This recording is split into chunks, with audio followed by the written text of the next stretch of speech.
पिंपरी चिंचवडचे महापौर रवी लांडगे यांना धमकीचा कॉल कोणी केला? काल संध्याकाळी 4 वाजता एक आशिष जमदाडे पाटील म्हणून चिखलीत राहणारा नागरिक आहे. तो भोसरी MIDCत कामाला आहे, कंपनीत वॉचमॅन म्हणून कुठेतरी.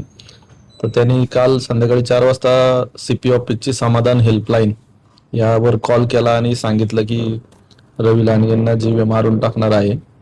परंतु काल पोलिसांनी त्यांना 6:30 का 7 वाजता उचलून आणलं.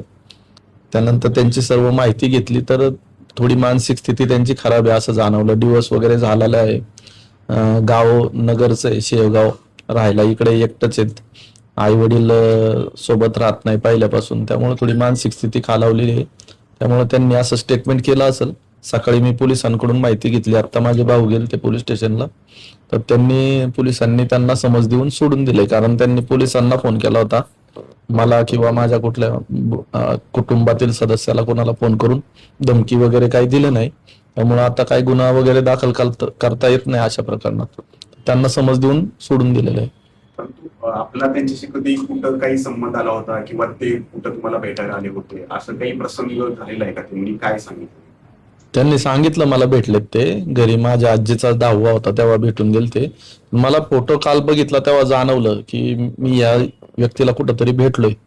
नंतर स्ट्रेस झाल्यावर कळलं की 1-2 वेळा घरापुढे मला भेटायला आलते आणि त्यांनी मला एक पुस्तक पण गिफ्ट दिलेलं. मला आठवतं, एक इंग्रजी पुस्तक होतं, त्याचं नाव मला आठवत नाही. परंतु काहीतरी स्पोर्ट मध्ये ते काम करतात वाटतं. तेव्हा प्रशासकीय काळ असल्यामुळे मी काही महानगरपालिकेत जास्त येत नव्हतो. स्पोर्टच्या संदर्भात काहीतरी मागणी केलेली मला त्यांनी आठवते. आणि त्यानंतर माझं आणि त्यांचं काय बोलणं नाही गेले 1.5-2 वर्ष. या संवादातून काही त्यांच्या मनात राग निर्माण झाला किंवा काही असं काही? तसं तर काही जाणवलं नाही मला त्यावेळी.